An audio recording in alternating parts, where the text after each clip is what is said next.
Hi everyone, in this video I will show you how to blur background in Photopea. First, open web browser. Then search for Photopea. Next, open the first link. Click on Open from Computer. Now select an image to upload here. From the toolbar at the left, click on the magic pen-like icon. Here you can essentially select the background and the image from the right side.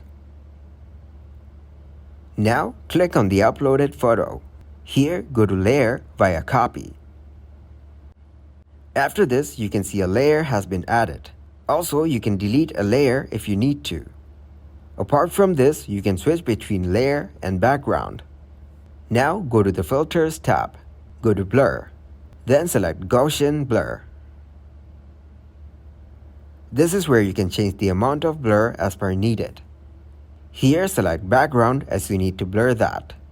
Again, go to Filters and then Blur. Like before, select Gaussian Blur.